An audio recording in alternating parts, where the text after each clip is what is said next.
where we just go ahead and take a look at what is going on, not just in the country. Yes, a process of recruiting leaders, which we've talked about time and again here. But the Vice President was in London. I think he was talking to King's College students on that Africa weekend. He did emphasize again the importance of us getting our leadership recruitment process right. We can't say that enough, actually, because it is basic. Because we all know, I don't know who doesn't, a lot rises and falls with leadership. So the kinds of people who we allow get to the top to steer the ship of state, the process through which they also go through all of that, in that mix, that big mix is really important. And we've also emphasized, and I think lots of people have done the same thing too, why and how important it is for the best of us to make themselves available and not just sit back or stay on the fence and watch several other people just go and run their affairs of state while you stay behind door on the sidelines just only criticizing, which is what it will end up being if you don't make yourself available to run or to ensure that things go right. I'm talking about from the grassroots. Yeah, that's a get-go. From the local government areas, you go through the ranks, you stand the heat in the kitchen and ensure things go right. Because, look, you've seen what can happen if you leave this country to certain groups of people, how thugs can run riots, how the dregs of society can just give a very wrong impression of the best of the people who are out there. I'm not sure that that is what we all want to allow happen. So, interestingly, yeah, it's not just about Nigeria, as it were. Africa, as a matter of fact, we need to just go back and introspect, because there's several. We can begin to talk about how important the resources that abound on the continent, how they could leverage. It is just huge. But plain and simply, we need to keep looking inwards and keep improving and ensure we get things right. He couldn't have said it better, the Vice President. Indeed. I mean, he was back on his turf. Oh, yeah. It was fitting. Just looking at that. Yeah. You just felt surreal. Felt at home. A lecturer, a professor of law, talking, and someone who has worn the shoes of leadership and understands just where it pinches. Also talking about people, someone who's had young people work with him. I do know that, he was also talking about how they have people, young people recruited into as aides, etc., within that office space, and they begin to get an experience, a feel of what it is like to actually, lead people, to be in a situation to make decisions. But I think let's not take this away from our viewers. I think that they should listen to him and be able to make up their minds on what they thought. It was a very small snippet that we cut out for you. I'm sure that... teaser, huh? Yeah, just a teaser. Hopefully, I think the lengthy thing might be on our YouTube platform. I'll have to double check that. But usually, if we have a snippet on TV, it means that we could have a longer one on YouTube. So if you'd like to listen to the entire length of that, perhaps you check our YouTube page. If it's not, I'll also double check, to be sure that that a little more than what you see on TV this morning will be there as well. But here's what he had to say on the leadership recruitment process, especially just after our concluded elections. What we have tried to do, and a bit, and I must say that we can do much better than that, is to admit people to, for instance, in my office for internships, and have several people, who work in our offices, in the president's office, in my own office. I have several people from diaspora who work in our offices. But I must say that it isn't working, at that level as an advisor, usually as an advisor, is not necessarily reflective of the sorts of challenges that one faces working, perhaps in industry and elsewhere. But I think that, for us who are in government, we think that it's an effective way of helping, young people who are interested in government, who are interested in seeing how the bureaucracy functions and all of that. But again, for industry and all of that, I've said the private sector has, is possibly the only real vehicle for that kind of mentoring.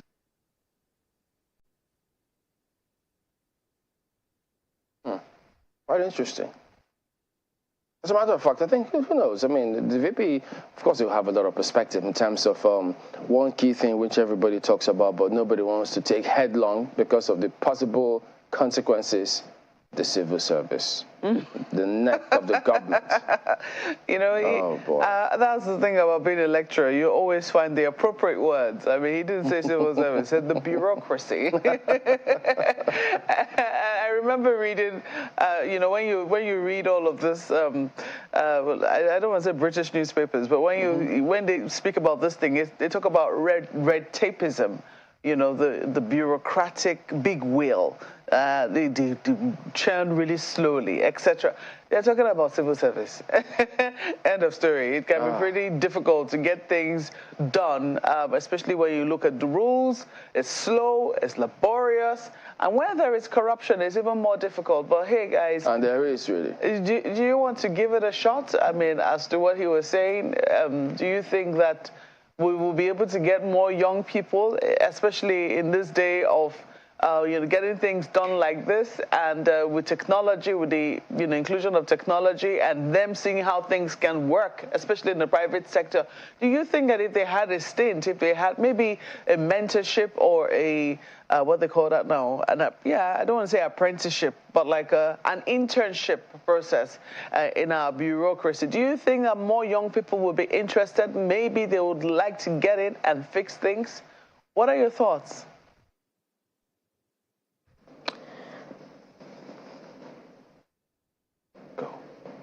Well, Malkwe, we can emphasize and re-emphasize the role of mentorship, internship. Perhaps if we reconsidered, our approaches to encouraging excellence in the leadership space, perhaps internship, can work. It's a good way to look at it, not just for we can't leave it to the private sector alone, because, government business must continue.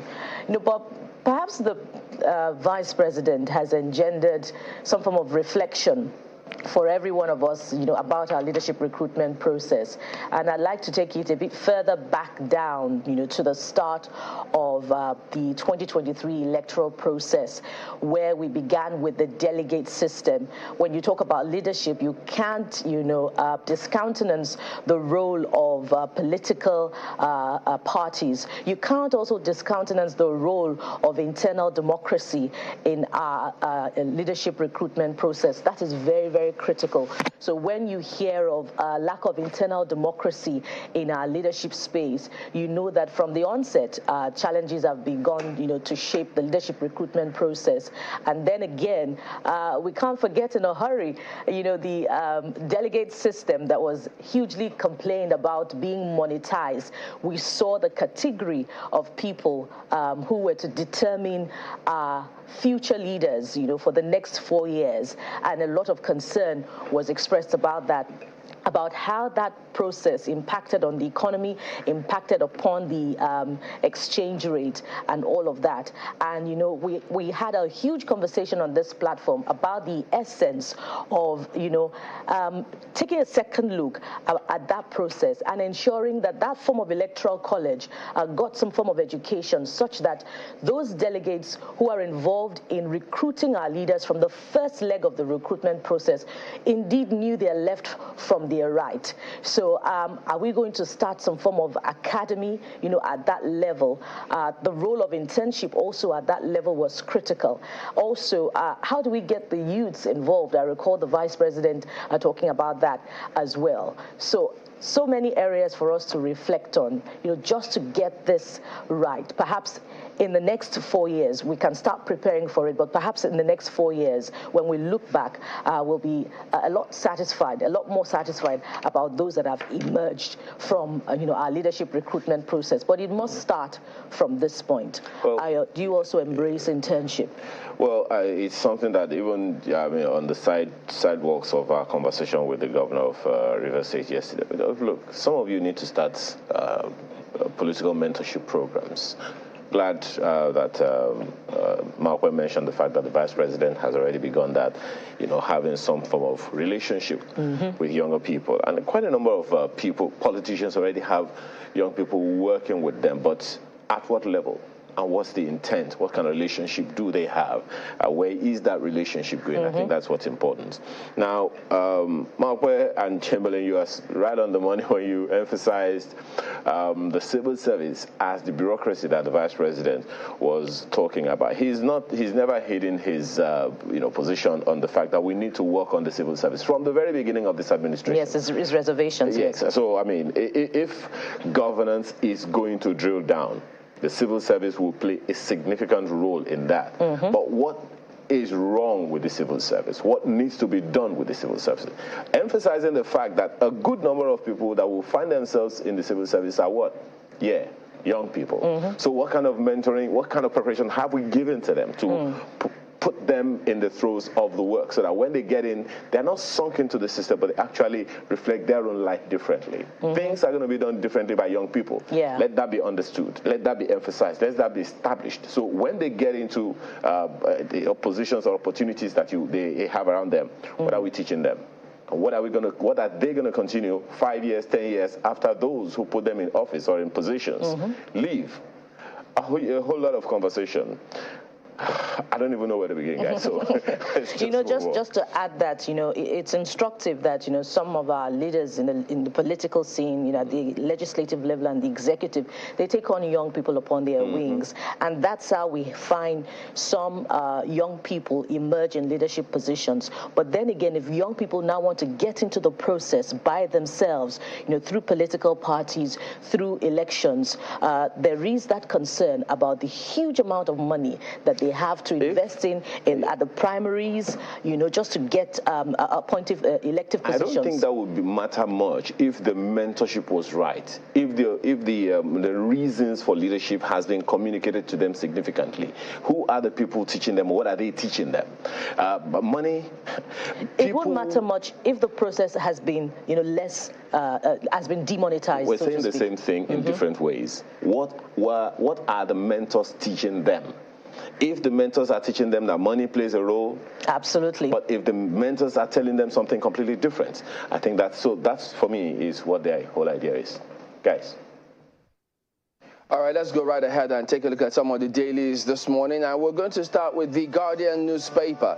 Nigerians have rights to choose their leaders, says Boris Johnson. And he was talking in Lagos, where they had that Anyamusigwe meet. And so look at the first of the riders. Tasks politicians on helping citizens unleash their potential.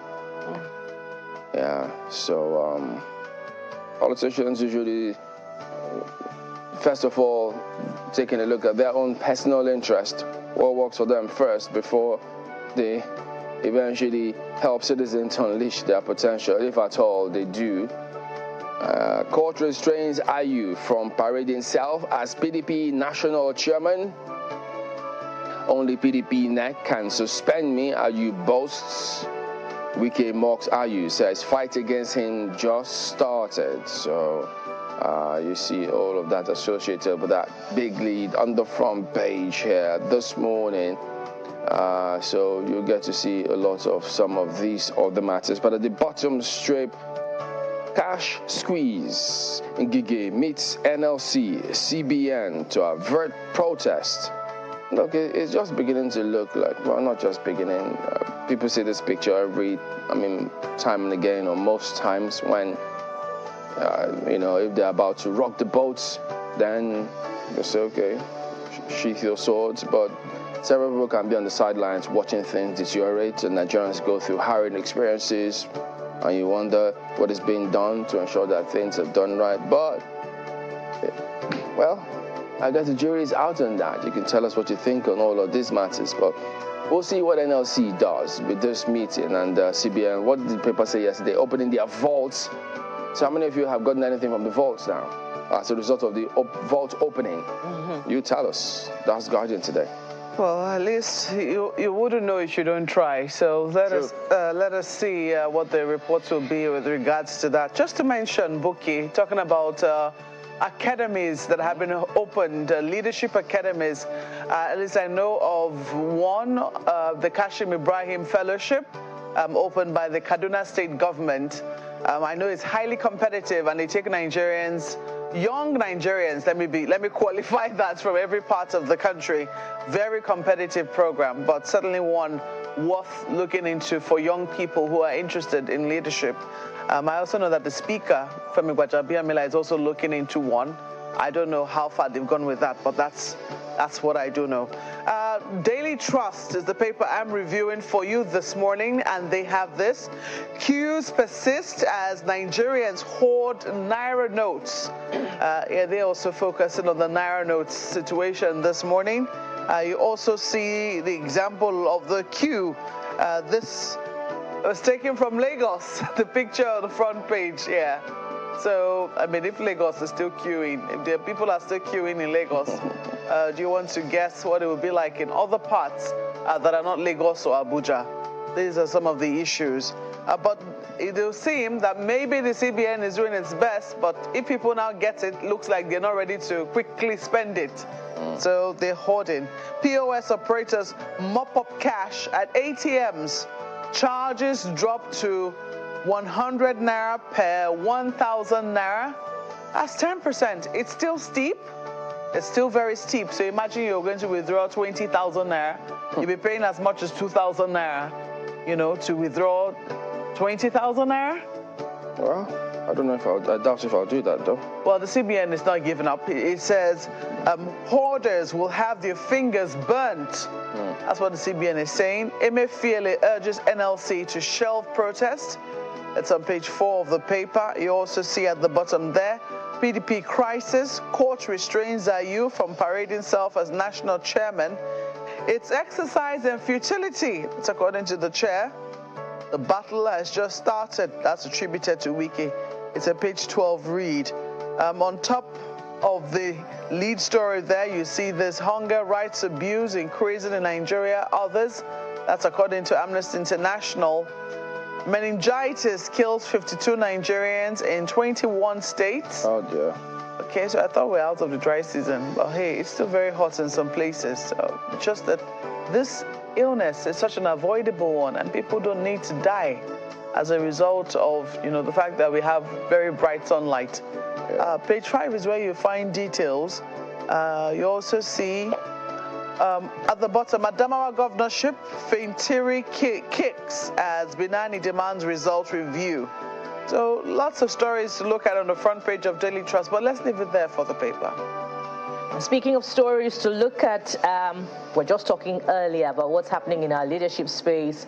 The big story from the front page of This Nigeria gives you an idea of what's happening. Of course, it's been highlighted before, but let's just, go through it. More trouble for Ayu, that's the national chairman of the PDP, as court bars him from parading self as PDP national chairman. My suspension and exercise in futility. Ayu waves off Benue party excos. The fight has just started. That's ascribed to Governor Wike of Rivers State. Let's take a look at other stories now. Ex-CGS Dia to get state burial. Yeah, that's ex-Chief of General Staff who passed on over the weekend. Something is still happening in Nasarawa State. Police defy human rights laws, bans protests in Nasarawa. We need to check, take a closer look at what's happening in that state. The reactions to the outcome of the elections. You find it on page 7. And there's more protests, this time elsewhere. Pro-Tinubu protesters vow to resist interim government. It's a page 13 read. Of course, the last has certainly not been heard about the just concluded presidential and state elections. Speaking of which, the last story is also on the elections. That's at the bottom strip.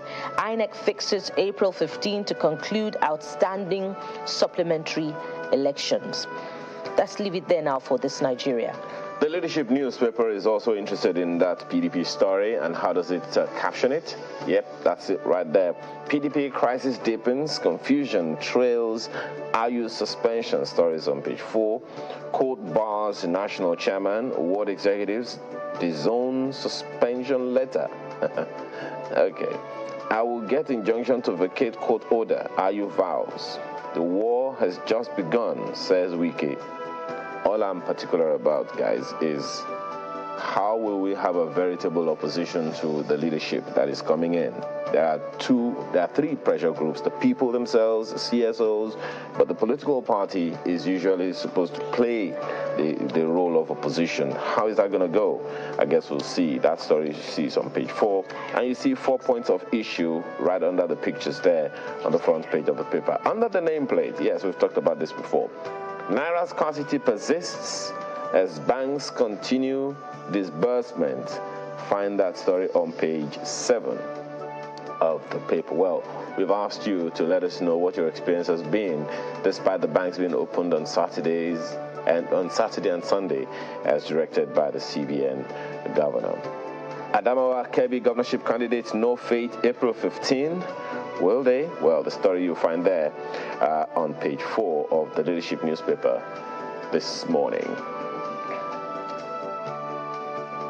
Vanguard newspaper next. State Assembly polls 9 days after INEC hold on to results in 183 constituencies.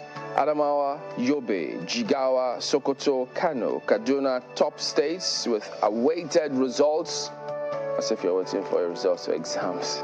Waiting results. Those good old days. APC leads in battle for state legislatures with 421 seats. PDP 303. LP, ABGA, NMPP, YPP, SDP, ADC win slots. INEC fixes April 15 for supplementary governorship, National Assembly, State Assembly polls. So you have all of that on the front page here this morning. So they also have this version here, 16th Anyamushigwe lecture series, How Nigeria Can Unleash Human Potentials. Ex-British Prime Minister Boris Johnson is described to him there. We spoke about access to water yesterday, so it says access to safe water still moving target for us here. And then you see at the top of this lead story here, cash rationing persists amidst improved supply to banks. So that's what you see on the front page today. Well, if I may, I'll just quickly run through a New Telegraph. Presidential election. Crisis looms in Lagos PDP. Over 200 million naira poll funds. So that's on the front page of New Telegraph. Canvassers, mobilizers not paid. Party agents shortchanged. Reads like a poem. Canvassers, mobilizers not paid, party agents shortchanged, according to sources. Party petitions NWC to forward complaints to EFCC. State PCC spokesman declines comment, cites reverence for holy month of Ramadan. So I think it's actually the most ideal time to be asking questions, because if people know that, they are revering or they are trying to be holy in this month of Ramadan, it means that they won't tell lies. So maybe this is when we should actually be asking the questions. Maybe suggest. Page 2 is where you'll find details if you're interested in that story. Court restrains IU from parading self as PDP national chair. That's also on the front page of New Telegraph. Banks net credits to federal government up 15.3% to 28.4 trillion naira in 2 months.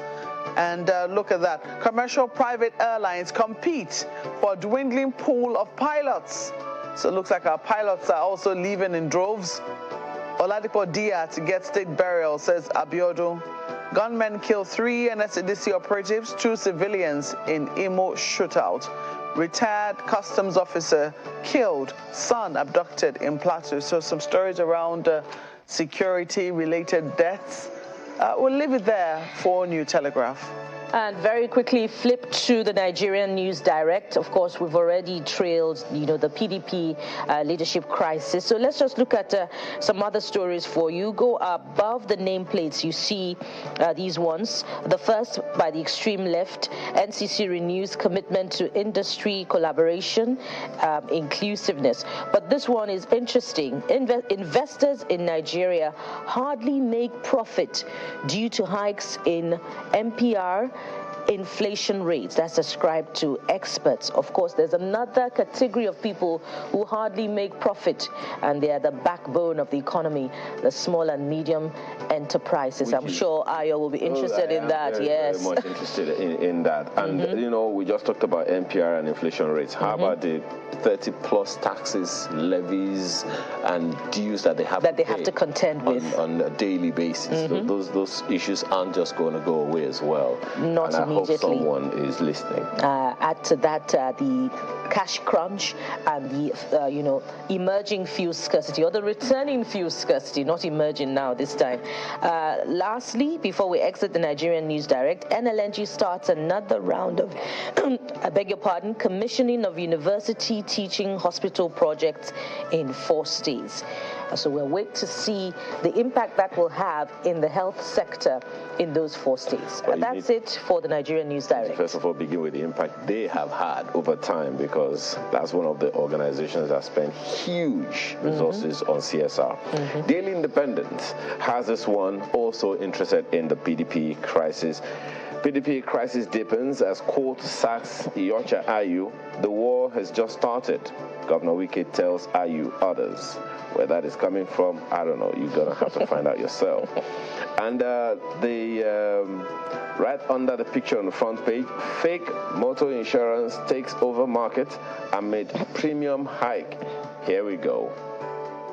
I don't know. Well, that's a very, very important thing to take a look at, but please make of it what you will. The story continues on page 26 of the Daily Independent newspaper this morning. Police to collaborate with INEC to prosecute electoral offenders. Arrest 781 suspects. Record 489 electoral infractions during 2023 polls. Wow. Well, that's it's right beside. INEC holds supplementary elections in Kebbi, Adamawa, April 15. PDP pledges plots. PDP alleges plot by APC to manipulate Adamawa governorship poll. Warns INEC APC not to tamper with results already announced. The details you'll find on the inside pages of the Daily Independent this morning. And with the Daily Independent, we have come to the end of a look at the papers this morning. We're back after now to take on the issues of the day. Please stay with us.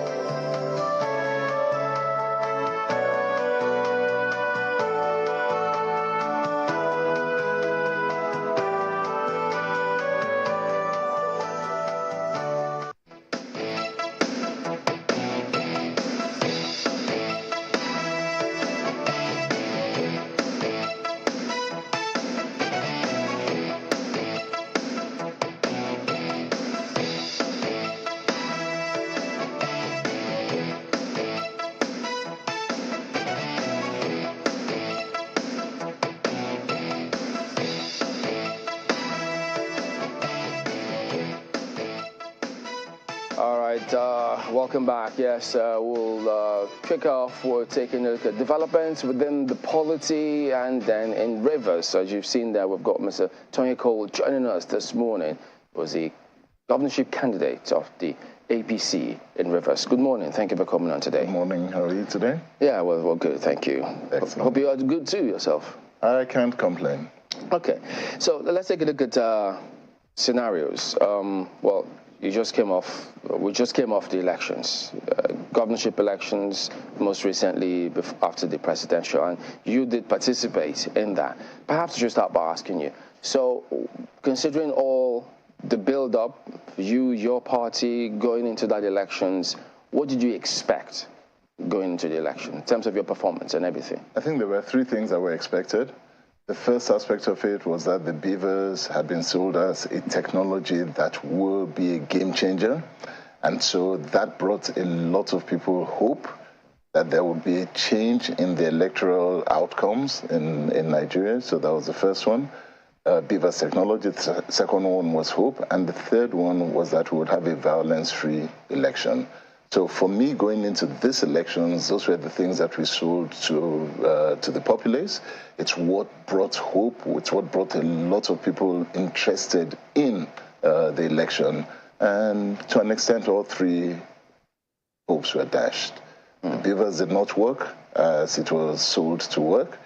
That then led to dashed hopes for a lot of people, which also then led to violence, especially in Rivers State, where I'm sure you know that we lost DG in one of the local governments. We know two of my agents were directly killed, apart from the DG. And so those lives lost, it's a stain to us. Yeah, I mean, that's tough for any family to take commiserations to that. But in terms of, maybe we should start with the BVAS and then the hope. The reason why lots of people came out to actually vote was because they thought technology, from the way they explained and the way they internalized it, was going to be a thing of huge implications. But there are those who also say there are advantages that the BVAS conferred on us, that it wasn't all doom and gloom. For instance, they say that, first, look at the figures. Those days, you had lots of people who fabricated figures, millions of votes here and there. But with the introduction of BVAS, that is history.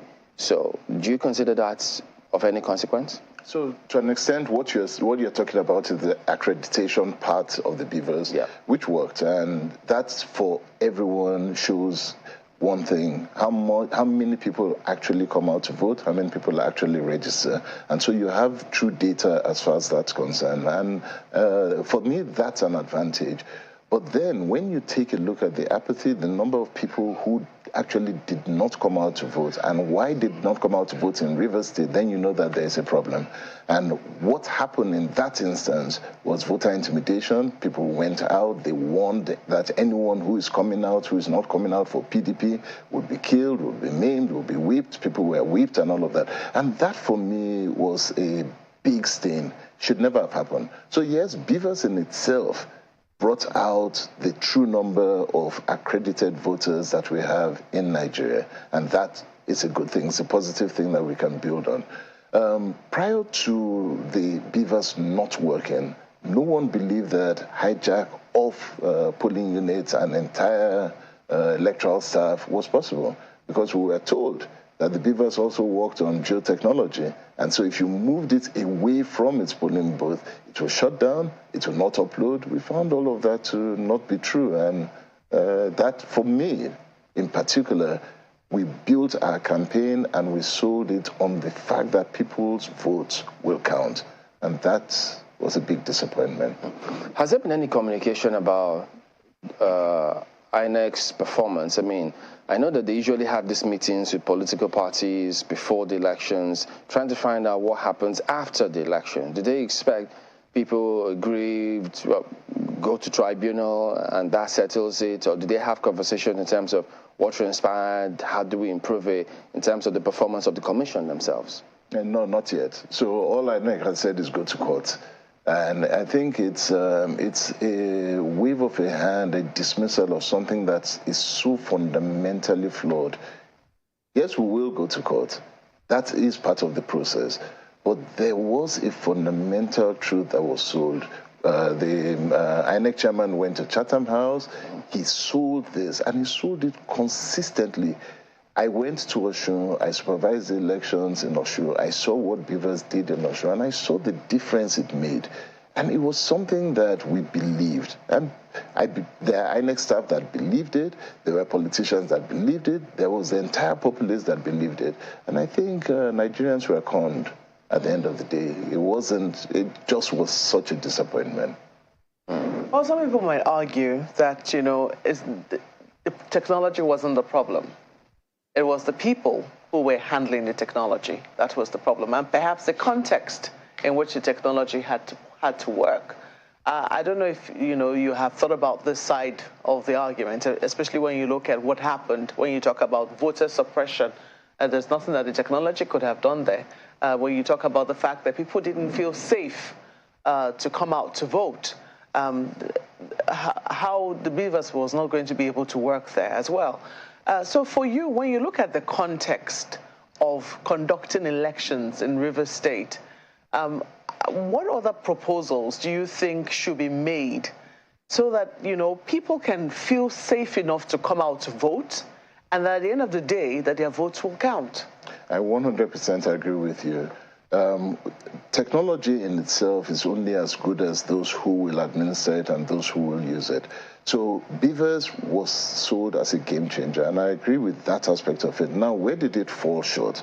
It fell short in the human element that transited from when the BVAS stops to when the human element takes over. And from that point, there was a failure. So to answer your question, there was an experience in the February 25th election prior to the BVAS not working.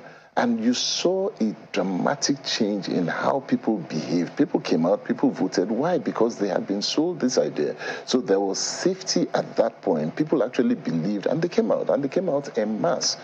What did you see from the point that it stopped working? You saw the human element, the rogue element come out, and that's where everything went wrong. So what does this tell us moving forward? The first aspect of it is that people will believe and they will act accordingly in safety if the technology goes all the way to the end. What should the technology do? From this point forward, I believe that we need to move all the way to electronic voting complete. There's no need for the human element part of it because that's where it failed and that's where it was abused. Can we handle that? It was already there. If you remember, they had already done this technology and tested it and made sure it was working. It worked in Kenya. It was already working in Nigeria. So we have the technology. We knew what to do. But for some reason, at some point, it was determined that people may hack this, Russia would hack it, all sorts of things. And so the political decision at that point was that don't take it all the way to the end. Let the human element control this aspect of it. And it failed woefully. So now we have learned. You've had the hopes of many Nigerians dashed. There's very little celebration in any of the states about the results that have come out. And you can see that there's a reason why. People are disappointed. People feel robbed. And so at this point in time, what we need to do, moving forward in elections, is just take it all the way to the end. And let's try that aspect of it and see if that would work. You have, admitted that the BVAS worked in terms of the accreditation process, that it was to transmit the results. So is it in the transmission, because Rivers, I want to believe that Rivers State is covered with, at least 3G technology, 3G network coverage.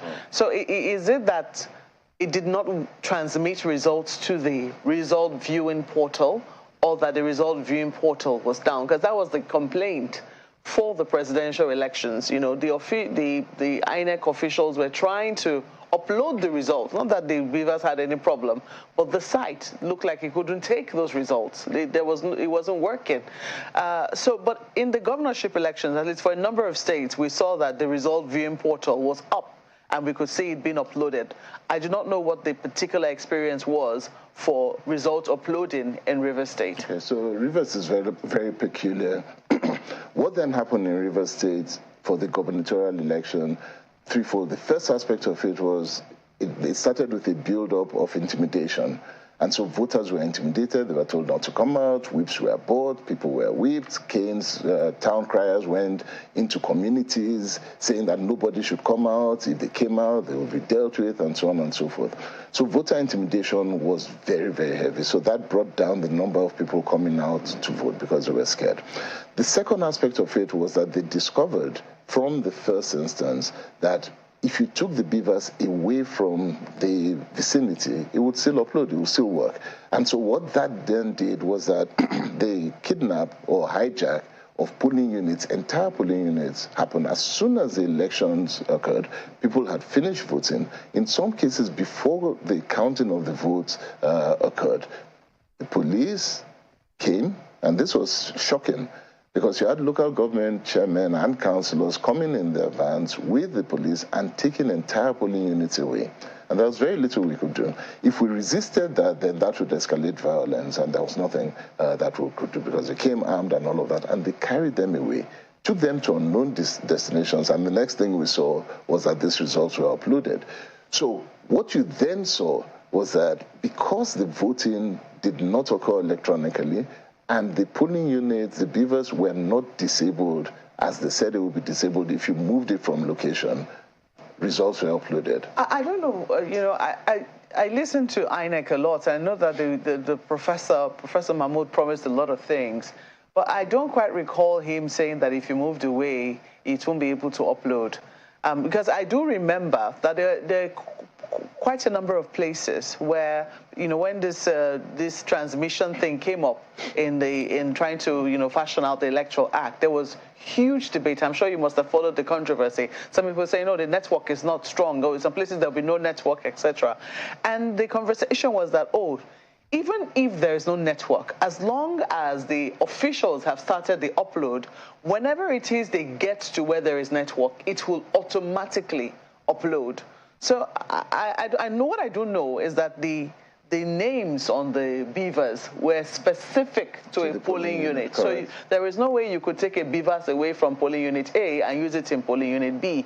So perhaps do you think that we really understood the expectations that we had of the BVAS were clear enough versus what was promised? No, probably not.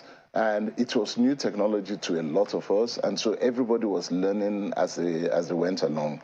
And as you learn, you have good elements and you have evil elements. You have the elements who will learn how to bypass and how to use the fault, which is what we saw in Rivers State. We saw that there was the bad element that took advantage of all of that.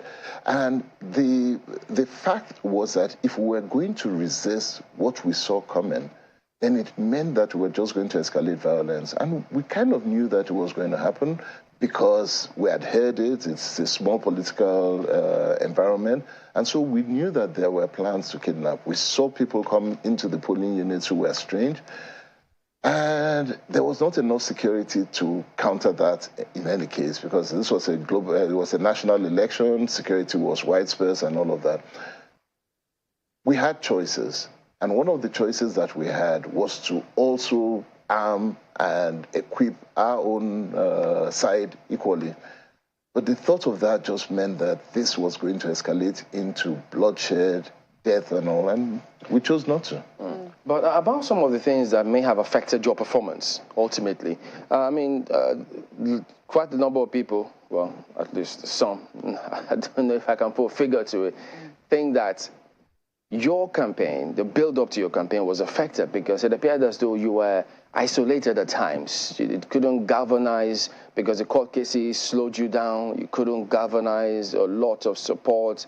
Probably they didn't see a lot of campaigns until the president-elect now at the time came to Rivers, and then your campaign got some steam, and that could have affected the momentum which you would have loved to see before time. Was that the case? No, I wouldn't agree with that ultimately. There were three things that we did in our campaign that we did very effectively. The first was that we did a door-to-door campaign, which was basically just going down to the grassroots and getting them energized and interested in coming into politics. And the reason why was this time around we were telling them that we're there for them and that that their votes would count. So these were things that we did door-to-door. The court cases are normal, so we had 11 or so court cases that we needed to deal with, and we dealt with all of them. But particularly, Rivers State had some issues. There were issues of executives that the Governor Wike put against all political parties, which meant that we could not use the normal rally points that we used to use, and so we had to find all sorts of innovative ways to campaign. In the midst of all of that, we were shot at, bombs were thrown at, I was attacked several times, our campaign was destroyed several times. And so there was an active effort by the PDP in the state to stop us from campaigning and stop us from widespread campaign. But that in itself also brought a lot of sympathy votes towards us because people were just tired of the intimidation and they were tired of the frustration. Unfortunately, this continued all the way into the gubernatorial election because by the time we got there, a lot of the threats that we had on violence now began to kick in, and people are worried about their safety. And so they kept asking us, can you guarantee our safety if we came out? can you guarantee our votes? Those were the two things that concerned. We'll talk about that security, but the part, because I think when he was asked, he said he didn't just give a blanket executive order, that what they required was if people went in to use the halls, they just needed to pay for cleaning, and when that was done, they would always be allowed to use it. Was that the case? No, it wasn't the case, and that's playing around with the truth. This was targeted at ensuring that no political party had the platform to compete at the same level. And it was specifically targeted at us, but that's fine. We went through that, we survived it. Irrespective of what they did, we still campaigned. Irrespective of how the executive orders were targeted, we were still able to reach the people that mattered. And this, for me, was what was important. All right, my colleagues have questions for you from Lagos. Go ahead, guys. Yes, thank you, Chamberlain. Mr. Cole, perhaps you should be more categorical about your demands as far as the governorship elections in Rivers State are concerned. I have read that you have rejected the results and called for the cancellation. But are you saying that you won the election and the process was flawed? Or are you saying that the process was flawed and didn't give a level playing field to all of the candidates to compete favorably? So there are two things. The first aspect of it is that the election was flawed. The second aspect of it was that irrespective of the election being flawed, people still came out determined that they were going to cast their votes for us. Now, when it was obvious that it was moving in the direction that was favorable to us, we started seeing a lot of mutilations of our results. We saw a lot of cancellation of the results. And so the first thing we did was to say that the electoral process needed to be cancelled. And this was while collation was still going on. Now, collation has been done. A winner has been announced. And so now what we're doing is that we have to proceed to the tribunal, which is what we must do. And at the tribunal, we'll make our demands very, very clear to the tribunal as to what we want. But you know that besides, the flawed process, we've talked about the human element, but there's also the human element at the level of the politicians. Some have accused the governor of your state of disrupting the electoral process to favor the APC presidential candidate, a thing that he has denied, by the way. But he has, in turn, also accused you and some other party leaders of the All Progressives Congress in Rivers State of working against the interests of your presidential candidate. So how do you weigh in on all of this? How do you respond to these accusations? Well, I don't know. First, we're a party, we're APC, and we worked for our presidential candidate as a party. We never stood for anti-party activities. He, on the other hand, was very anti-party. He's been anti-party to PDP, and he has been very openly curtain APC. But for us, we stood where we are, and we remain in APC, and we continue doing that. So I've said publicly as well that he needed to come in through the front door, not through the back door if he wants to come in to APC. But that's all that is in the past now. We move forward. Well, let me ask you this. Is the APC in your state divided? No, absolutely not. Because there's this news making the rounds of Fubara Dagogo, who is DG of APC State's Assembly Forum, congratulating the governor-elect of Rivers State. We don't know him. Are you aware of this particular information? We don't know him. So, first of all, APC has a register, and it has a register of active members who have paid their dues and belong to APC, both at the Rivers State level and at the national level. Every politics starts at the ward, and you have your registration at the ward. Anybody can get up and say that they're APC, they can call themselves anything. What we know is that we have a register of active members who are lodged at the national level, and we don't know this character. He's not recognized in the ward. Okay, well, there's also that news that at some point you congratulated the presidential candidate of your party, who is the president-elect. And do you still hold on to that? Because there is news out there that you deleted the message you sent out congratulating him. Okay, so first of all, that post in itself and everything that went about that post was fake. So I wasn't the one that designed that. They designed the post and they took it down. But that was part of the political brinkmanship that the PDP played at the time. But there was no point getting up to start accusing or denying at the time, so I just let it slide. Soon after there, I was with the presidential candidate. He's somebody I've known for a very, very long time. I've known him before politics, I've known him during politics, and I continue to relate with him at a friendly level. So I've never had a problem congratulating him, never had a problem associating with him. But where the issue is that within the political dynamics, that game was played. Somebody put up a post and took it down so that they can gain the political mileage that they wanted to gain. But that's all part of the politics at the time. Well, it's also well known to everyone that your presidential candidate, who is president-elect, visited very, very few governors when he was campaigning. The part of the parties that he visited were members of the G5, an integrity group. One of them is the governor of your state, Governor Wike, who was visited by, the president-elect while he was campaigning. And it would seem like even at that time, the APC in Rivers State kicked against that. Do you think that in any way contributed to your loss, during the election?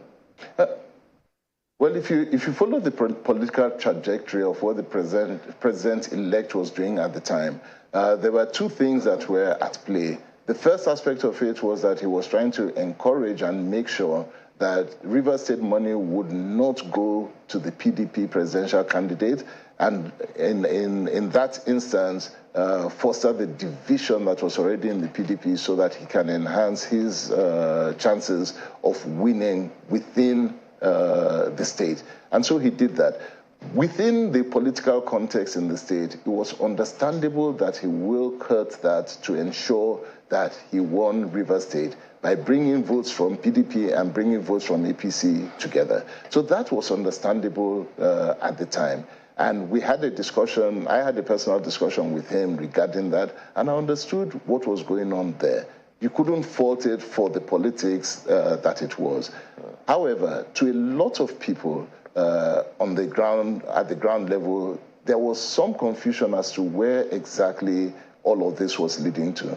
Did it mean that Wike was moving into APC or not moving into APC? Did it mean that he was staying in PDP and playing anti-party? At the end of the day, when we were getting to the gubernatorial election, there was something he had said which became a mantra in Rivers State, was that he said, vote APC. And as a result of that, when he was coming to the gubernatorial election, everyone said they would vote APC. And it was that mantra that then led to a lot of the violence that we saw coming out of Rivers State. How do you respond to those who say, like the governor of Rivers State, that the Rivers State is a PDP state, and consequently it will be difficult, if not impossible, for any other political party to win in Rivers State other than the PDP? I would have loved for that to have been tested without intimidation, without violence, and just allowed a free and fair election to hold. We have always said that the violence and the ability to rig has kept Rivers State a PDP state since 1999. This time around, we know that people wanted to vote differently. And it was the fear of allowing a free and fair election that would have shown that Rivers State was not a PDP state that led to what we saw. When people are popular and they know that they have done well as a government, then they have nothing to fear and would have allowed a free election. This election in Rivers State was far from free, far from fair. What we had was a hijacked election, and that was as a result of the fact that they knew they had not done well. Rivers State is not a PDP state, it's just a hijacked PDP state. To what extent would you say that the rivalry between former Governor Rotimi Amici and current Governor Wike has, will I say, fostered this atmosphere of acrimony in Rivers State? To a large extent, and it's something that we're trying to move away from.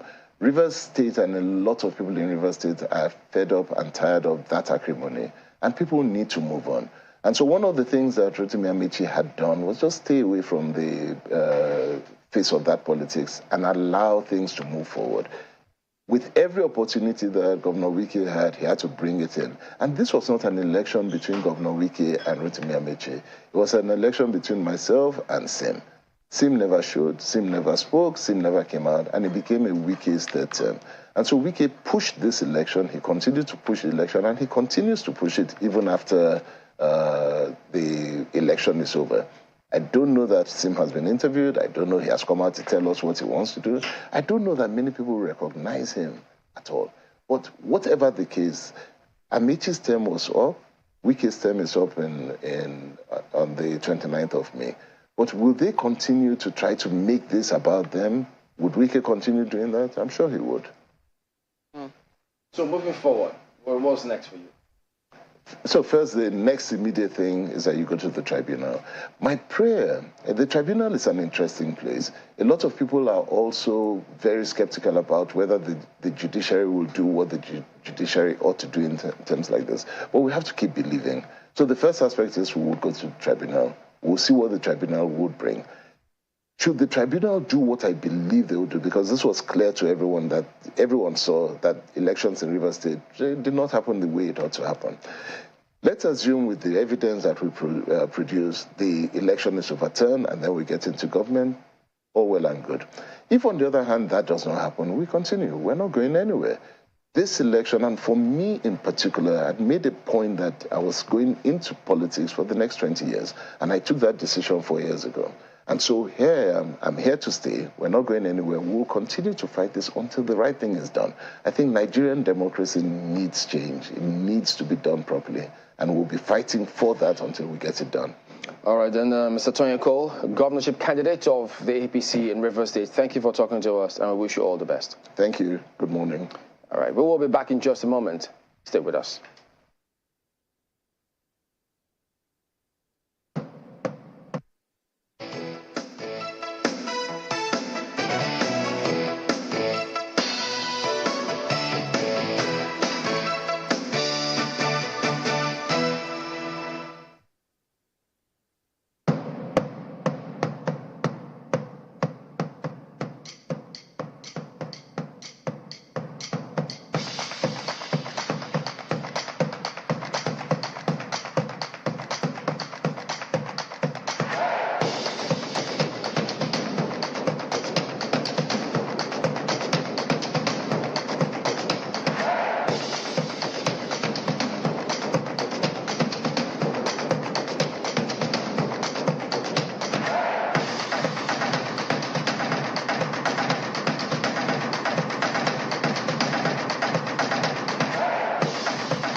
Welcome back to Sunrise Daily. Well, yes, indeed, focusing on, well, yeah, still on political matters. It's, as you may have seen, we're joined now by Mr. Labaran Maku, who is a former Minister of Information and Communication, who himself has also vied for the governorship seat in Nasarawa State. Good morning, sir. Good to see you again. Good morning, viewers and everyone out there. Thank you very much for the So how has it been for you ever since? I mean... we praise God. We've been out of office since 2014. We've also we returned back to the citizenry, trying to be good followers, good citizens, and doing our bits to make the country work. So you know that after so many years on television, I decided to go a little quiet so I can also listen to others. And I'm surprised I've been called out here today. I thought I could yeah, duty calls. I have to say thank you for accepting to come Absolutely. out. Yeah, well, I have to, because when colleagues like you call, it's difficult to say no. And we appreciate that. So is it that, or what's the experience for you? Because when you say you decided to stay back and listen, so when you are in that office, I mean, what usually happens? Or is it that, yeah, there's so many voices, you're insulated from reality to a large extent, and then when you come out, you just want to hear it out? Not quite. First of all, I have my background in the media, in the print media. I was Commissioner for Information in Nasarawa State for 4 years before I became Minister of Information. So it's a job I had been very familiar with. The position of Minister of Information is one of the most difficult positions in government because you are the image of government, you are the face of government, you are the voice of government. And so you need all the prayers in the world to be able to carry that office properly and not mislead the nation.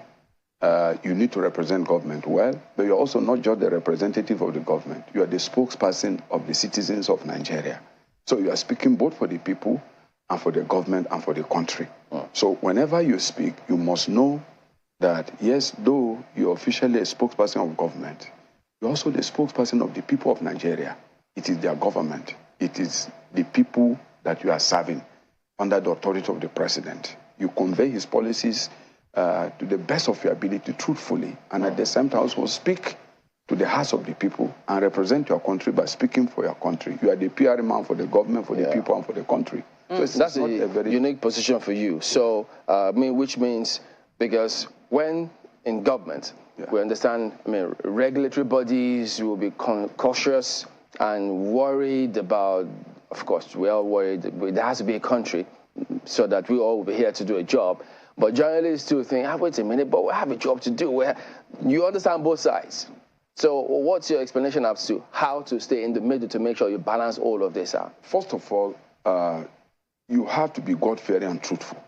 Truthful to your boss, truthful to the government, truthful to the people, and truthful to your country.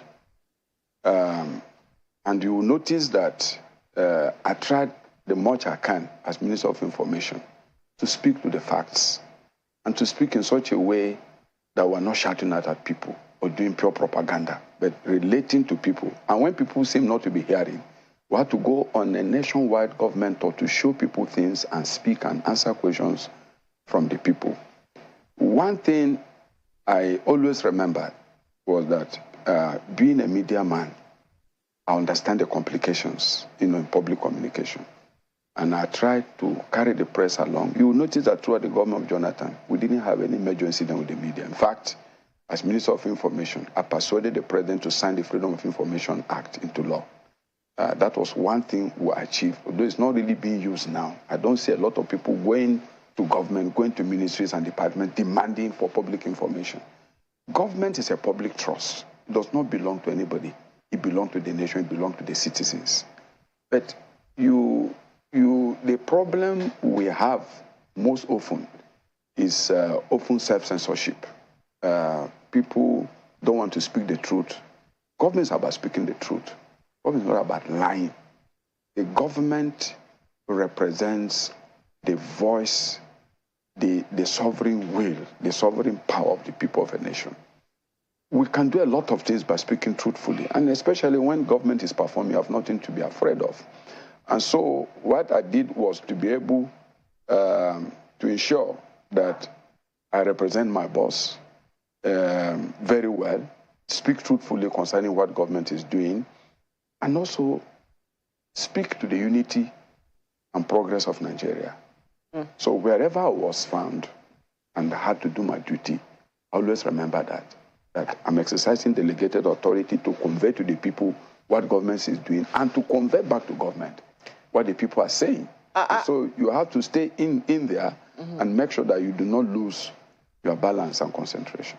I know that you would have had many moments of introspection, of trying to distill the lessons or the essence of your time in government, look at it in the Nigerian context, etc. But I also know that you also were not, when you left government, you didn't just become an ordinary citizen. You were still in the political field. You were still on the political turf. And I do know that you joined APGA. And I think, were you national chairman? National secretary. National secretary of APGA at some point. Now you're back in the PDP. First, I'm a little curious. I know that we're still going to talk about the politics in Nasarawa. Why did you join APGA? Just a little curious. Well, this is the story. I started with PDP in 1999. I served the government of Nasarawa State as Commissioner of Information and Deputy Governor, of the state between 2004 and 2007. Now, I contested for governorship under PDP in 2007 as sitting Deputy Governor. Somehow, I was denied the ticket. Somebody, an elder statesman who was not a member of the party, late Ali Udoma, who contested against us twice, against my former boss, Abla Damuna, the national chairman of APC, twice, and lost and took up to the last court of appeal. Suddenly, he came into PDP and was given the ticket. That time, the general notion was that I was too young. They needed somebody more mature to be governor. But I was not too young for my job.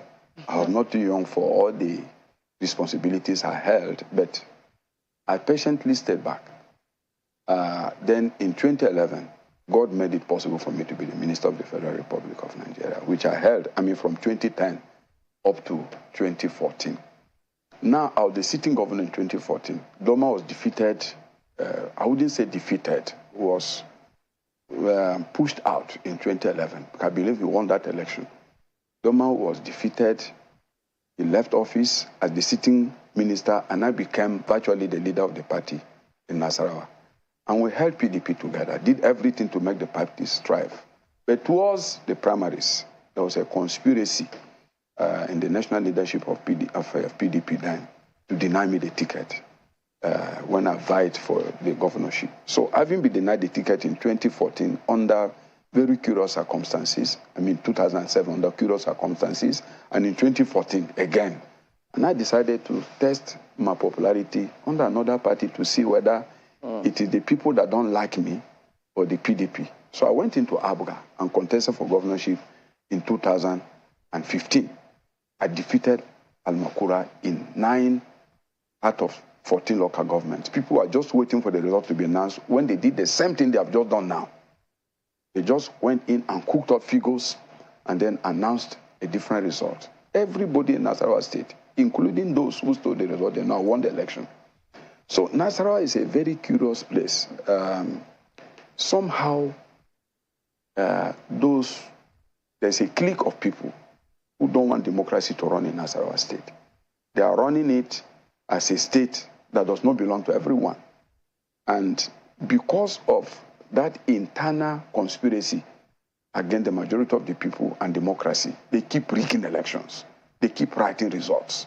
And in doing this, it's a whole collaboration and conspiracy of people that believe that Nasarawa State belongs to only a section of it and not everybody. And those of us who will appear not to belong to those who should rule the state are constantly rigged out in a conspiracy between the state, INEC, and security forces. That's what's been going on in Nasarawa State. And that's exactly what we have seen in the last election of March 18. When election held, people were expecting PDP candidate Dr. David Omugadu to be announced. Then suddenly, elections are changed in 3 electoral wards to announce a different person. You're back in the PDP now, and you're supporting the candidate of the PDP? Yes, I'm back in PDP. And when I went in this time, I decided to play a leadership role beyond just contesting election.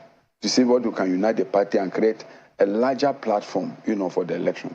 And I did. And the party made me the Director General of all campaigns, all PDP campaigns, presidential, governorship, and National Assembly and House of Assembly. So I led this campaign in Nasarawa State in this 2023 election. And I can tell you that today in Nasarawa State, Nasarawa is an organic PDP state. Virtually everything you can point to in Nasarawa State in terms of progress was done under PDP administrations. And the broad majority of the people are in PDP. There is no way, given the fact that when we went into the party, we brought all the other factions into the party. And we united everybody. And that was why the election was so explosive. You will notice that in this election, APC didn't win one single senatorial seat. That's to tell you that people have moved on. And to what it matters, since 2011, when PDP lost power, Nasarawa State has been an endemic crisis of violence. Even as we conducted these elections, a lot of communities were under IDPs because of attacks in the villages, kidnapping, killings that have become endemic in the state because of the divisive politics of the state. When you run a society where you say some people can't rule because maybe they belong to certain tribes, certain sections, then you have violence, you have chaos, you have lack of unity, and that's exactly what's happening to Nasarawa State. We don't know why this is happening. We thought that this state was created for all of us to work together, united, and anybody whom the people choose should rule. Doesn't matter his religion, doesn't matter his tribe, doesn't matter his background. All of us should be working as a family, and leaders that are chosen by the people should be announced. But that is not the case in Nasarawa State. They will tell you openly, you cannot be. If you win, we'll take it. We'll steal it, go to court. Have they told you before? They told me, yeah, severally. They say, you win, you will take it. You can't, if you win, we'll take it. And so these conspiracies continue. This one you saw so ugly on the March 18th was so ugly because technology has brought what has been happening in Nasarawa State in the full view of the nation. In previous elections, you never would be able to know what was going on. But in this election, because of the introduction of technology and the social media, people are just following the results. Then at the point of announcement, something happened. Suddenly, but shouldn't they be hopeful? Because if that is what happened, then the people will have evidence such that they can proceed to the tribunal with it, and it should be clear as day if they have that. Why should we be winning election in tribunals rather than... No, I'm saying considering what you explained. Yes, I know. If that were the case. Yeah, but the issue is this. Those who do this believe they own the judiciary. They believe that if you go to court, they will use money and influence and hold on to what they have stolen. And they say this openly. In the case of Nasarawa, I can tell you, apart from maybe 2003, when I know we really won an election, election in Nasarawa are sustained manipulation because of the intention that not everybody should rule Nasarawa State. So they make sure they bend the rules, they bend INEC, they bend securities. Look at what happened on the 18th of March, for example. Election had been conducted all over Nasarawa State. Then 2 electoral wards in Lafia are asked not to finish the election until they see the whole result in the rest of the state. If they are losing, they will know how much figures they would like to add so that they can wipe away the gaps. What did INEC say about that? Well, INEC has not said anything about it, but Governor Sule has said something about it. Shortly after the rigged election he was announced, he was receiving some group of supporters from Akwanga local government. He said, look, yes, we planned this. We know. We held on. We know that we have places that were strong. We deliberately delayed the result in those places. Those are our strongholds. How can the governor delay results that is not organized by his office? Mr. Maku, I know you know that, yes, nobody wants to feel hard done by any process. I know you also understand that when politicians say they rigged the election, they know that the role of the media is to say, well, yes, it's an allegation. Until proven in the courts are the ones who can then indeed justify or say, yes, this was what transpired. So, but I know you understand all of those. But Nasarawa, there's been protests by your members of your party concerning what transpired. But at the same time, they say they've gone to the tribunal You protested to INEC, they protested, and then the police have issued a statement. So the thing is, if they challenge... Issued a statement saying what? No, that a press release banning all forms of protest in Nasarawa State. So there's a situation here.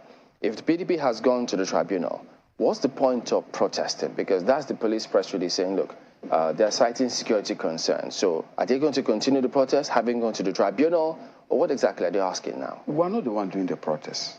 It is citizens who voted and saw the election, their mandate being stolen, that are protesting. We're not the one doing it. First of all, just imagine, how can government ban public peaceful assembly of people? We're in a democracy. You saw in all countries of the world, in some places, protests go on for even 1 month, 2 months, and then defeat are better out. When we were in government, APC and those elements decided to mount a process over Chibok girls. They were always here.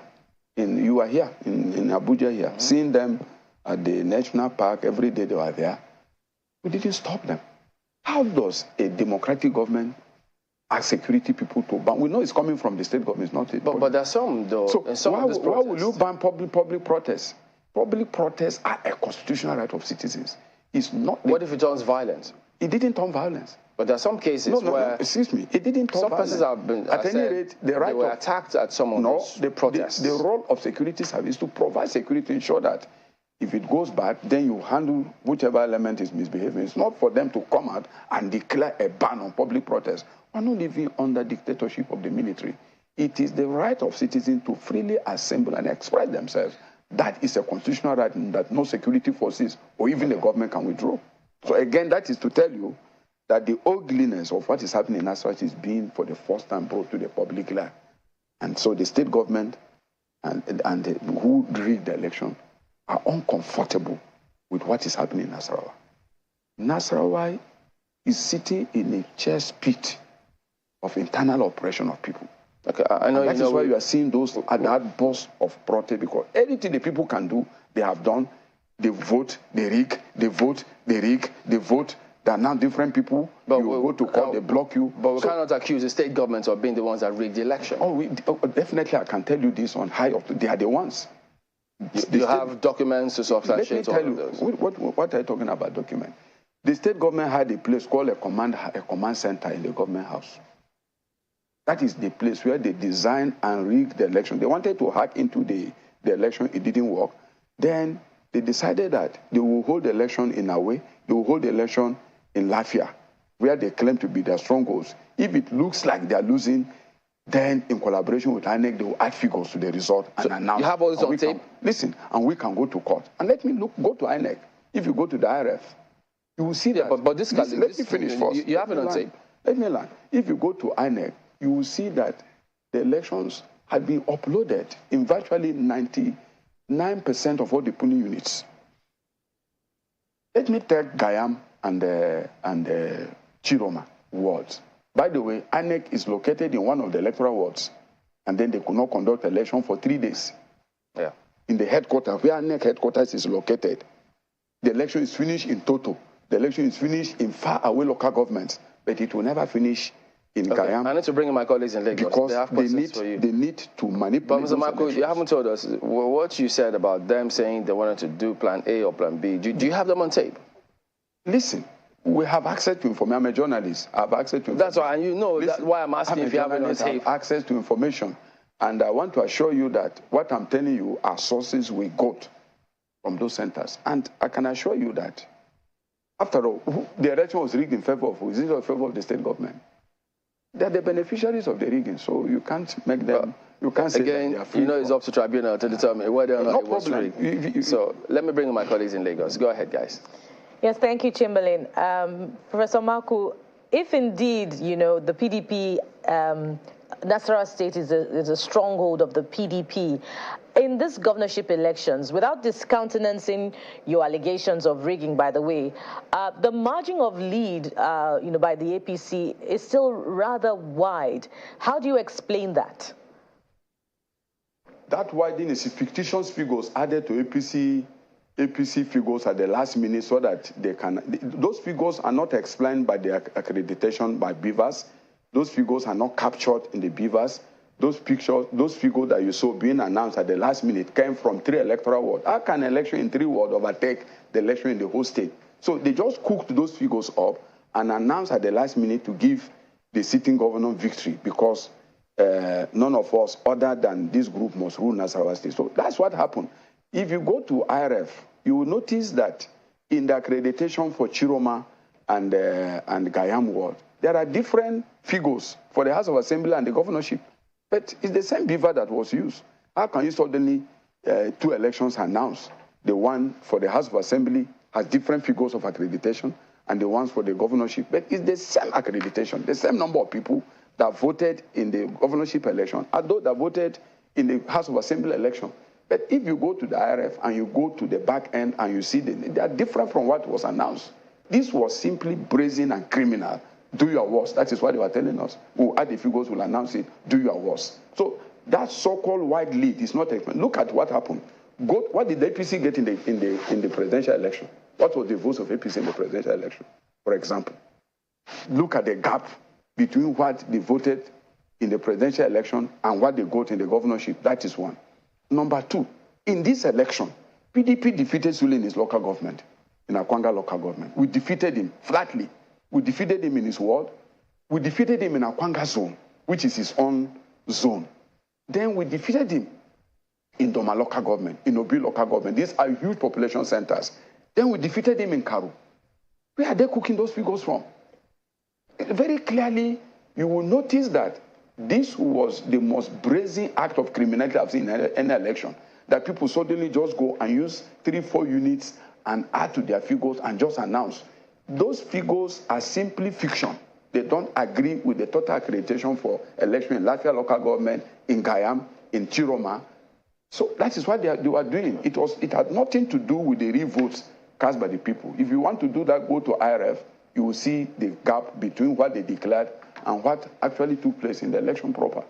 It's hard to discountenance your submission that Nasarawa is a curious state, Mr. Maku. But then again, why was the PDP unable to prove its mettle with Nasarawa being its home base in the presidential election? Because the PDP was defeated in the presidential election in Nasarawa State. But APC was even more defeated. APC had the national chairman in the election from Nasarawa State. They had a sitting incumbent government in Nasarawa State. They were flatly defeated. Because, you see, what happened in the presidential election, as you could see, was that there was this wave, of obedience of young people that we all took for granted. And we were thinking that Peter Obi was a joke. Where will he go? So both PDP and APC, we were thinking, no, this man, he doesn't have structures. He will not be able to do much, and so on. So, but the people somehow, young people, seized the initiative from all the politicians. And for the first time, what we saw in Nasarawa, in several other places, in Edo, in Delta, where the vice president comes from, we saw that the young people were serious about what they were doing, and they took advantage of the social media, to project a program that has shaken the nation. For me, we lost in the presidential election. We lost truly. APC, which is the incumbent government, lost more woefully than we did. Who had the government, who have the party in the state, they all lost. So you can't use the presidential election to judge what will happen. We didn't win, but on the other hand, given our place in Nasarawa, we are not controlling government, we are not controlling federal government, but we did much better than APC in Nasarawa State, given their figures and the advantages they had over us. Okay, Mr. Maku, we need to wind down, but when PDP alleges that the APC, rigged elections in Gayam and Chiroma ward of Lafia local government areas, but the APC themselves are also challenging the PDP in Doma, Karu, Nasarawa, Egon, and Nasarawa, Egon is where Mbugado is from. So they're equally claiming that there were malpractices. The joy of that election is that all those elections had been uploaded and Nigerians were seeing it. You can go back there and verify. But this election, the joy of it is that, the joy of this election is that everything is hanging out there. Those ones, they are just making bold to explain what happened in Gayam and Chiroma. They know they don't have any really facts concerning that. But Gayam is a short term in the election of March 18, all over Nigeria. Gayam and Chiroma and Tunga, those are the wards that they suddenly added figures. And I'm saying it. How can you have different accreditation for House of Assembly and governorship that had the same BVAS, same accreditation. You can't have different figures. So they did it brazenly, believing they will, again, what can they do? Let them go to court, we will take it. You know, that is what they did. But truly speaking, this election was very comprehensive. It's a comprehensive defeat for PDP. I mean, for APC. Comprehensive defeat. And if Sule is a man of honor, honestly, he will not allow himself to be sworn in. Okay, but I think your candidate had, at some point yesterday, indicated that he won the governor in his ward and PU. No, it was local government, not his ward and PU. You won him in his local government. What is it in his zone? Goody ward results defeated in Motor Park Unit 002. The APC won in those areas. But the local government, yes. He lost in the local government? Yeah. Okay, he hasn't denied that. No, the result, you say, it's not challenging. As you said, the results are there for everybody to see. Well, Mr. Maku, it's good to see you, and we do thank you for coming on this morning, and we do wish you all the best. It's always my pleasure, and thank you, channels. You have remained where you should be, level-headed, and doing your best for the democratic project. My appeal to all Nigerian politicians, let us all agree that this rubbish, this image battering of Nigeria on election has gone on for too long. Let us all agree that as politicians, if we lose, we lose. If we win, we win. Let our country win. I'm ashamed as a citizen of Nigeria when every election, no matter what we do, some people believe they must win at all costs. And that is the problem we're facing in the country. That attitude must change. Those of us who believe in this country and have come from the media background, we believe in free and fair election. We work with media and other citizens. Let's bring every politician to account. What happened in Nasarawa is just a symbol of what is going on for a very long time. We pray that we'll get out of this. All right, Mr. Maku, thank you very much indeed for coming on. We wish you all the best again. We will be back in just a moment. Stay with us.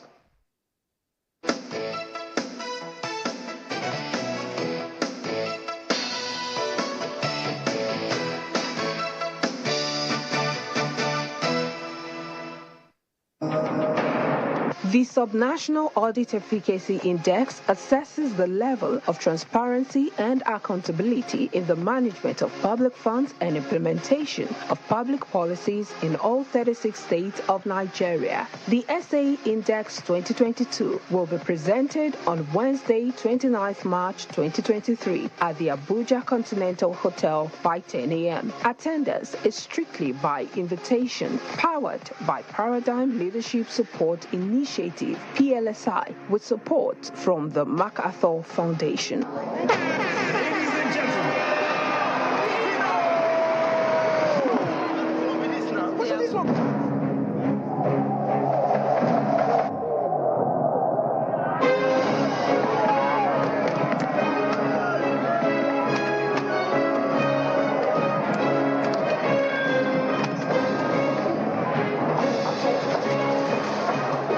see as it be now, they call me but no be me show. That's how some business owners will have a different name on their business account from the actual business name. Listen, don't let your customers be suspicious of your business. Sign up a business account with Money Points and get an account in your business name in minutes. Whatever it takes to make sure you have a business account opened in your business name, we'll do it as your sure banker. Open a bank account in your business name with Money Point.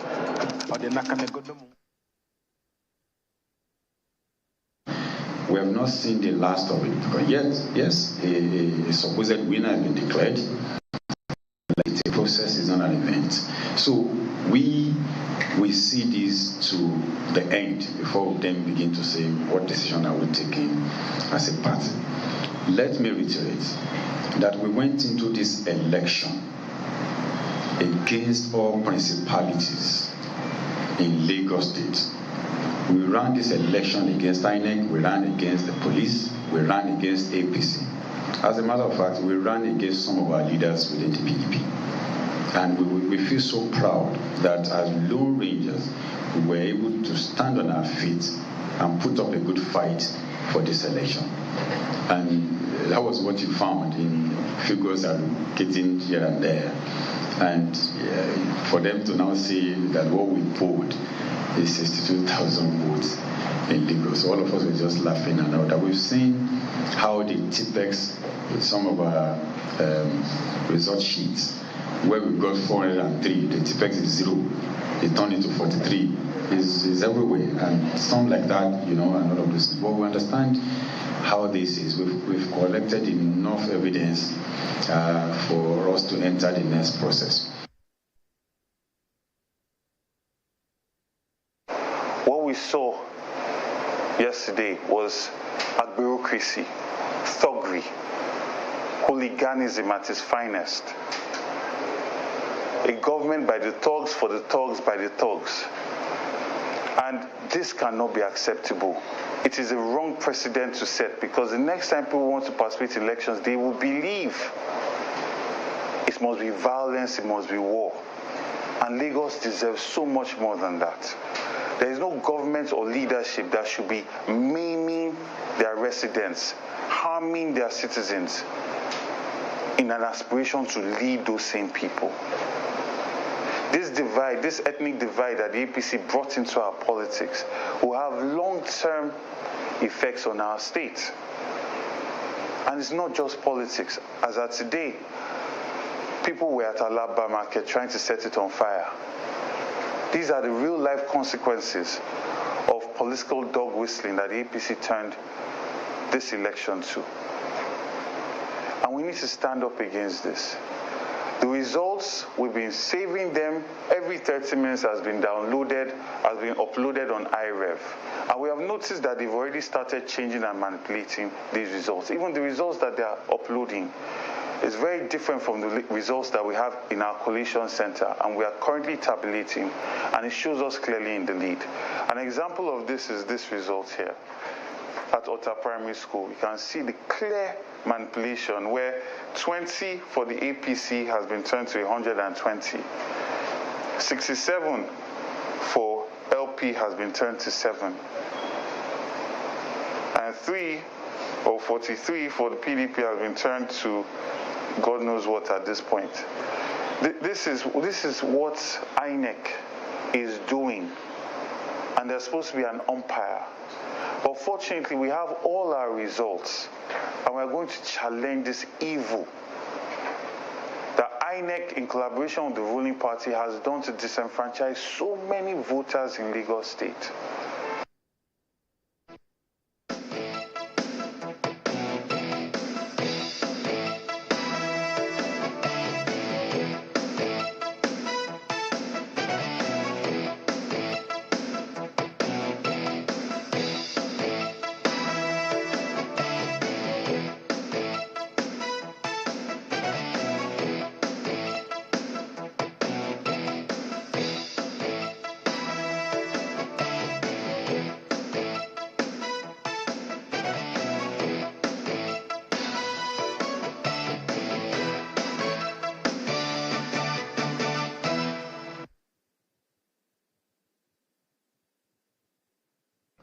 Well, needless to say, there's been a lot of reactions to the elections, and some of them that you have just seen. Well, joining us to have a conversation around those issues this morning is Dr. Obafemi Hamzat, as you've seen in the welcoming slide. He's the Deputy Governor of Lagos State and Deputy Governor-elect of Lagos State. How does that even sound? Thank you for having me. It sounds very nice that the people of Lagos decided to renew our mandate. And I've listened to all sorts of commentary, about this election. And I think it's very unkind. Very, very unkind for Nigerians. So Lagos has 13,325 polling units. Alimosho, for example, has 1,545. Only 3 violence were recorded. 3 out of 1,545. The whole of Lagos, 349. Polling units had issues with violence, disruption. 349 out of 13,325. So if you figure that out, that's 1%. So we all went to school. You don't get A if you don't get 100% in order to get A. But where do you think all of that is coming from, at least listening to some of your the other contestants? Well, unfortunately, people tend to be bad losers. So instead of re-examining what exactly happened, how do I get better? So the PDP candidate was saying, we contested against INEC. No, the reality was you lost all your party members. Adedosumu left your party. Wahabo Okonino left your party. Doherty left your party, who is the chairman of the PCC for Atiku Okowa and Jando in Lagos. The campaign, his own director, the campaign director for the PDP candidate resigned and left. So you lost everybody around you. And, you know, going around and saying, so the question is, how did you manage your party? How? So you didn't do well. And the same thing with the Labour Party. Sumbo Onitiri, who contested for the House of the Senate for Central, left the party. The chairman of the party before, Salako, left the party and said that the man is all sorts of things. We all read what he said. So the reality is they are not really looking at the real issue, how to manage organizations. They don't have that experience. And that's the bottom line. People just left. So their house got divided.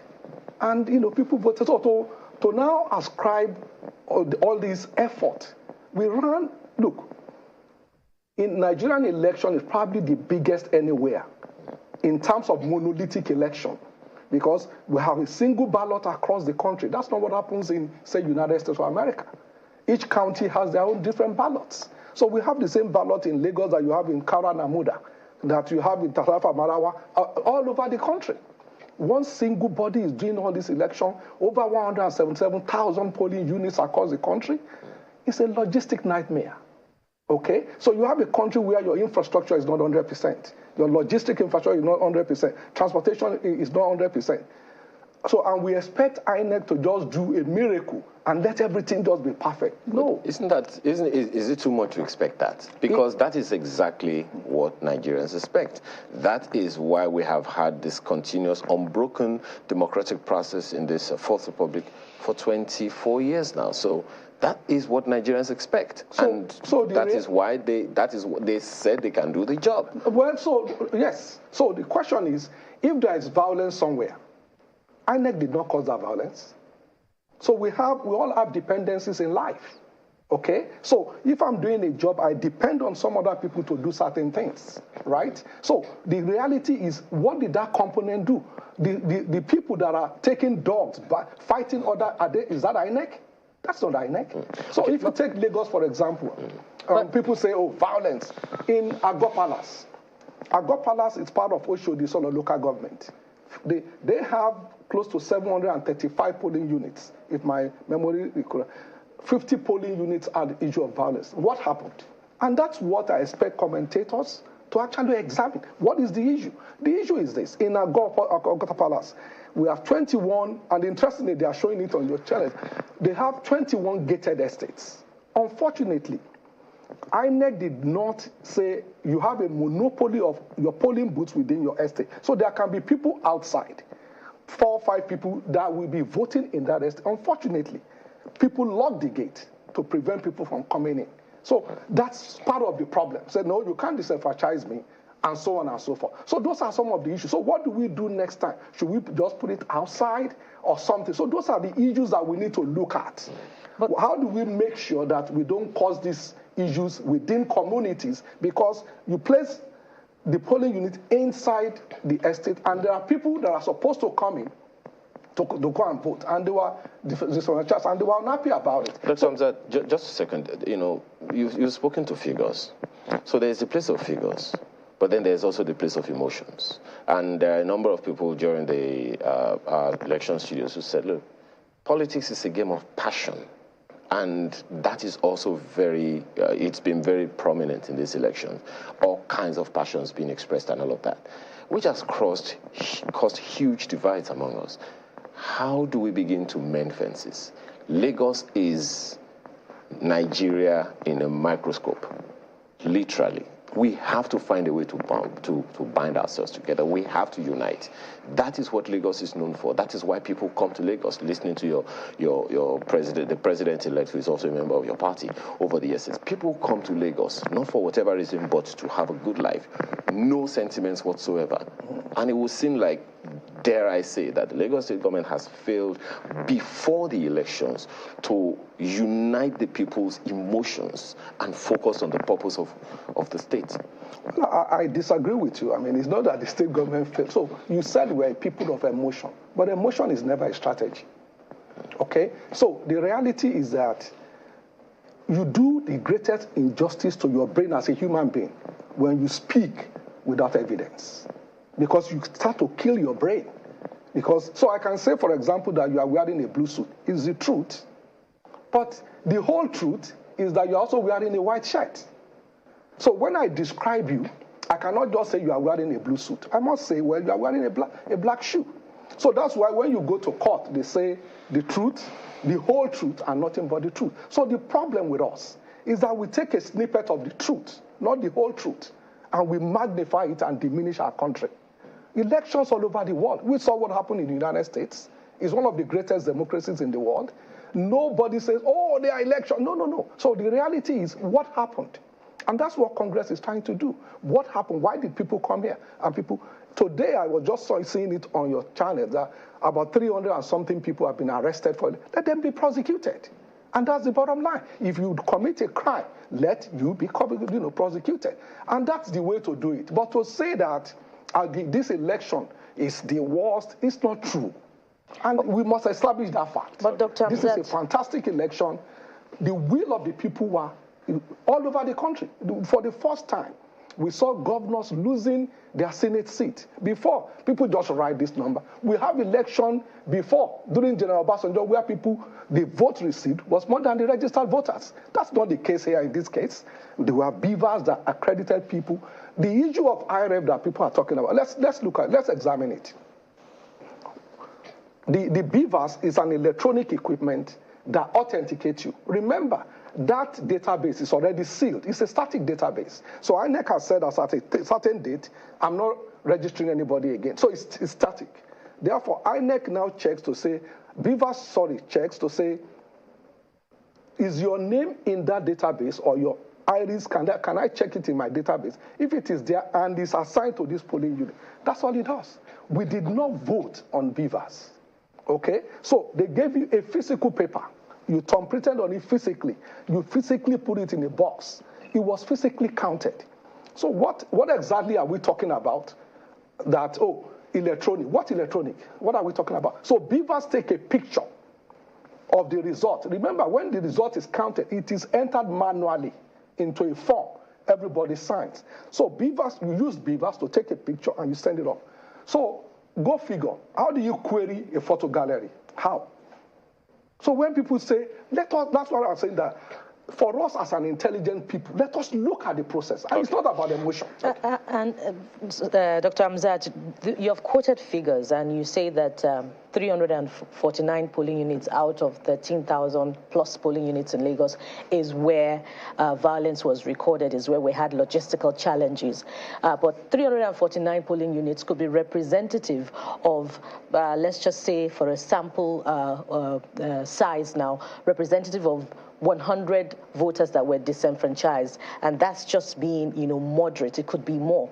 What value should we now place on one voter that could have been disenfranchised as a result of that exercise? So, let's get me wrong. Violence anywhere is wrong. Okay? My point is, it should be examined. What happened? If a crime has been committed, people should be. Look, you cannot isolate voting from the society, okay? People are voting. The people voting are not ghosts. They are Nigerians. So we have crime committed in our country every day.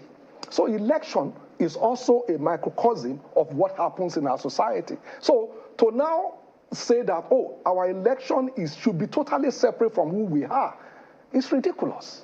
It's totally ridiculous. So I'm saying that if you have an exam as a student, you don't get a first class if you score 40%. But if you score 80, 90%, that's a first class. That means that in any society, nobody expects you to have 100%. But at the end of the day, INEC did not have 100%. Does that mean they've done a bad job? We'll come to INEC. My point is no. Just a quick follow-up on the question you asked. Perhaps a more direct way to ask that question, Dr. Hamzat, is, and from some of the candidates also, they accuse the APC, your party in Lagos, of being the one at the forefront of fomenting trouble in those areas, 349 units that you talked about. Well, I don't see any proof. So the question is this. The people that said that, who said that those people that were disenfranchised will not vote for our party? Where's the evidence? But in those videos, sir, you know, the voters themselves, the people, the residents in the community were complaining that it was APC agents that came to this foment violence. In fact, in the video that you referred to, Agor Palace Way, the ones that are being shared, besides the ones that we have, they accused a particular APC agent, whom was lynched, by the way, of coming into foment violence to disrupt the process. And you find that in many areas. In Apapa, they accuse the APC of being responsible for the violence. Well, so, you know, that's an accusation. You know, look, I can come here and say anything. It's an accusation. That's what I said. If anybody has committed any crime, let them be prosecuted. You understand? So, because the reality is that, look, I was commissioner for works in this state. I was the commissioner when the road in Agor Palace, I know how many friends I have there that complain to me about, and these are people that will vote for us. So to suggest that our party will go there and disturb people that will vote for us, I think it's just doesn't make any sense. I guess, as you said, it's something that needs to be, but my colleagues in Abuja have a question for you. Go ahead, guys. Let me quickly come in. Good morning, Dr. Obafemi Hamzat. I'd like to find out from you what you made of, because one of the things that has really, really worried people is the profiling that happened in Lagos. I mean, you might say that it happened in a small number of polling units, but that it happened at all in a place as cosmopolitan as Lagos has made many people worry about, you know, Nigeria in general. I mean, Lagos usually is supposed to be a place that sets example. So for you as deputy governor, how did that, I mean, the emergence of that and the imagery that came out of that worry you? Well, I think it's very unfortunate. I mean, to profile people, to say that people should not vote because of what they look at, just absolute nonsense. And like I said, if it happens, there are videos, people should be arrested and prosecuted. That's the bottom line, you know. So my point, though, is that as a people generally, look, we are Africans. So we are Africans, and because we are Africans, we are regional based. That's who we are. That's why you will see a South African that will say, no, I'm from this part. You will see an Owu say, I'm an Owu man. You will see an Ijaye man that say, I'm an Ijaye man. You will see an Igbo man that will say, I'm from Nnewi. You see some, so because of that, there are some people that takes this thing overboard. Generally, that's why Mr. Nwayawu said Yoruba political rascal. Not all Igbos will say that. Although he has already denied that in a statement. We heard it. We can't deny what we heard. So he can say he made a mistake, but we heard it. So, but my point is, it's his opinion. Maybe he was angry. Okay, but that's not the Igbo saying, "Oh, Yorubas." That's the point. Meant it in a different context. But exactly. we have also heard audio messages. In fact, we heard it before the presidential elections, in which, you know, party leaders in certain communities, Lekki to be precise, were addressing party supporters, and they told them categorically that if you're not voting the All Progressives Congress in the presidential election, that you lose your livelihood and you'd rather leave this community. So what did the government do at that time, you know, to reassure non-Yoruba citizens that they were safe and, you know, they had the right to identify with any political party of their choice? Well, I mean, so that's why we all went around the state to campaign. You know, so basically, you know, like I said, some people take things overboard, which is terrible. Again, like I said to you, I have friends. I have friends in Labaran Market. I was at the Labaran Market, and it was fun. It was fun. And I know people, remember, there were Igbo APC members. So for anybody to go and say, oh, because you are Igbo, you won't vote, I mean, it's just ridiculous. So anybody that does that should be prosecuted, bottom line. So if it's a crime, then people should pay for it. So because to assume that because somebody is from one ethnic group is going to vote one way is stupid. Malcolm is still on the floor. Malcolm. Yeah, I just wanted to know, you have said that anybody who does that should be, you know, should be made to pay for it. Are you thereby calling for the arrest of Mr. MC Oluomo? Well, I'm not calling for arrest of anybody. You know, I'm not a police officer. I'm not a prosecutor. People will look at the evidence. And, you know, in case of MC Oluomo, he has come out to say that he was actually referring to one woman that is Mama Chinedu or something like that. So there is a video that shows that. And that woman said, well, he was talking to me, and that we've been friends, or he's been my customer for years, that he was talking to her. So, so I don't know. I don't know the facts. I don't know the facts. So, but people should examine the facts, and if in truth he has broken the law, of course he must pay for it. It's as simple as ABC. So it's not, but my point, which I want to make, because we all diminish this country when we actually exaggerate what happens. That's my point. My point is that you have an election where you have this number of polling units and you have less than 1% that has a problem. And we now make it look as if that 1% is more important than 99%. I think that's just outrageous. Okay, well. And we should not diminish our country and say the election is bad. No. This is a great election. Yes, elections. Atrocities were committed, and people should pay for them. Elections have come and gone, and all kinds of permutations are not just going to go away. But governance never stopped. Absolutely. I saw the statement that you put out, as so many people have also seen it, as advocating for peace and all of that. But it has to go beyond talk, Dr. Hamzat.